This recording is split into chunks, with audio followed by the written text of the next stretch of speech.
Trabajé en el Ministerio de Agricultura con Jackson Scholl. El ministro era Jackson Scholl. Ajá.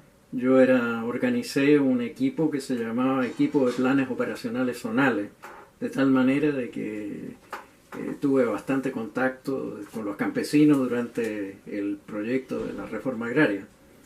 De tal manera de que yo al equipo de planes operacionales zonales, OFF, le puse el equipo del tercer día, porque en el primer día los campesinos se tomaban la tierra, expulsaban al propietario, que hasta el momento ellos tenían la conciencia que los había explotado. El segundo día lo celebraban y el tercer día ya amanecían diciendo, bueno, y nos van a pagar, ¿cómo nos van a pagar los salarios que corresponden?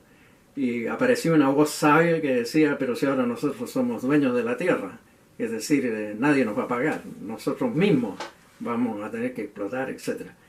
Y ahí, en el momento del desconcierto, llegaba el equipo que yo presidía, que era el equipo de planes operacionales zonales.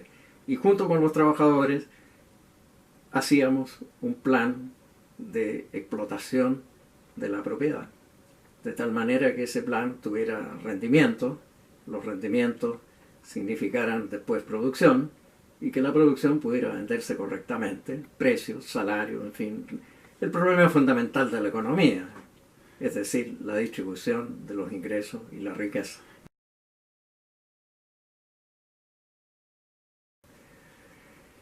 En esto, en el mundo, generalmente se hacen proyectos y yo pocas veces he visto la evaluación de los proyectos. Nos topamos con lo siguiente, que en realidad nosotros desencadenamos una verdadera guerra social por el hecho de que las tierras distribuidas significaba gente que perdía tierras, otros las ganaban, de tal manera de que había que desarrollar dentro de esa guerra que después existió durante los 3 años de la Unidad Popular, y eran circunstancias bastante difíciles, de tal manera que nos quedamos en la etapa de la propuesta, la lucha porque esa propuesta fuera una realidad, y ahí teníamos que enfrentar dificultades. Esa es mi respuesta. Para mí la Unidad Popular fue una liberación social y entendida también como una liberación de los individuos, porque las expresiones sociales tienen siempre una contrapartida en los individuos. De tal manera que ahí yo lo sentí como un proyecto de liberación.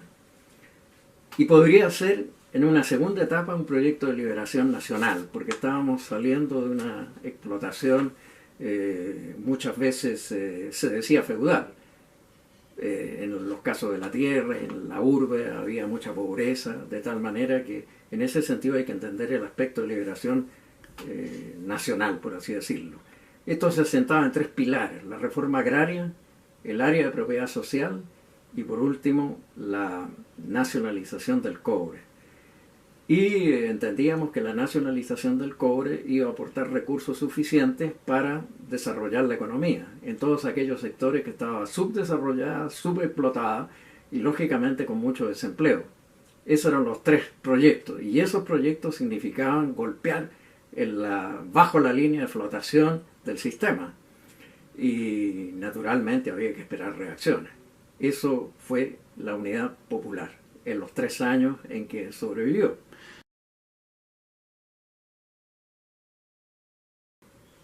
Bueno, fue un combate que se dio y fue una derrota, en el sentido de que hay que entender que todos los proyectos sociales están hechos en base a éxitos, fracasos, éxitos, fracasos y fracasos y fracasos y éxitos.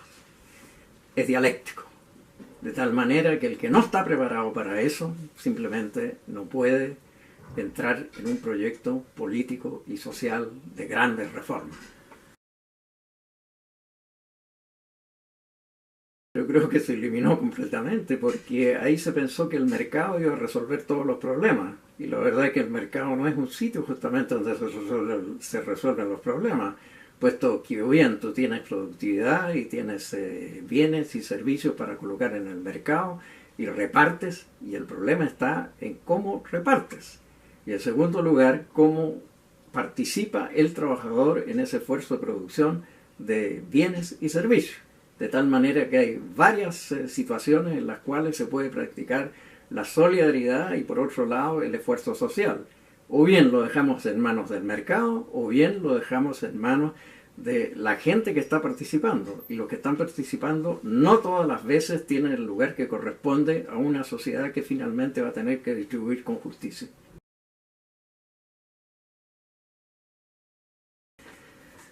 Bueno, yo creo que lo primero que hay que entender es, partiendo del proceso de Michelle Bachelet, que pensó que todo esto podría arreglarse con impuestos y subsidios, y eso simplemente no resultó, porque algunos, solamente algunos, subieron en la escala social.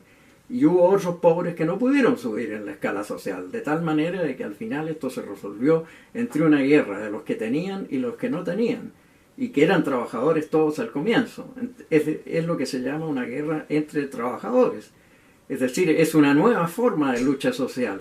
Y resulta de que hay algunos que lo entendieron. Por ejemplo, Bolsonaro entendió, y aparentemente los 12 años del Partido de los Trabajadores como que se olvidaron, y muchos pobres votaron por Bolsonaro. Es decir, por un proyecto que ellos simplemente desconocían o que desconocen. Vamos a ver los resultados.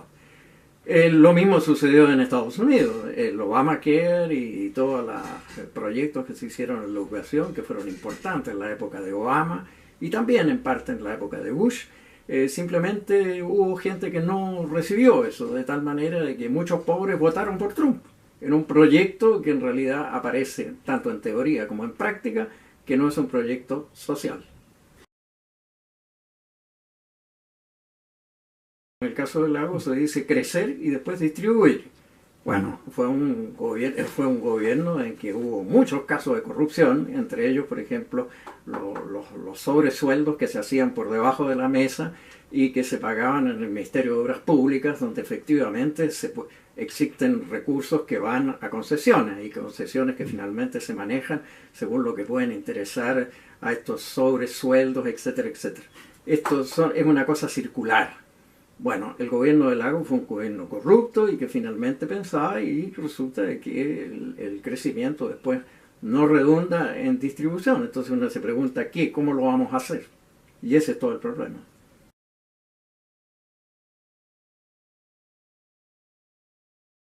Hay dos problemas fundamentales. Uno, el envejecimiento de la población, y el otro es el cambio climático, que lo estamos sufriendo, de tal manera de que eso plantea de que menos jóvenes tengan que sostener a una población pasiva de viejos.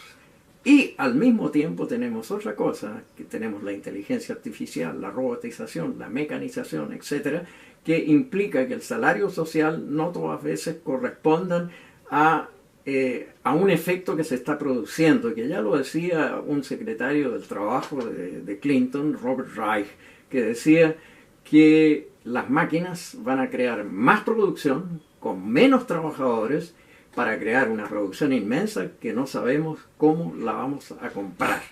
De tal manera que el problema de distribución viene y sobreviene, y es un tema que se trató en los clásicos. En 1815 justamente se editó un libro de David Ricardo, que era un clásico en la economía, que decía que la economía era la ciencia de la distribución de la riqueza y el ingreso.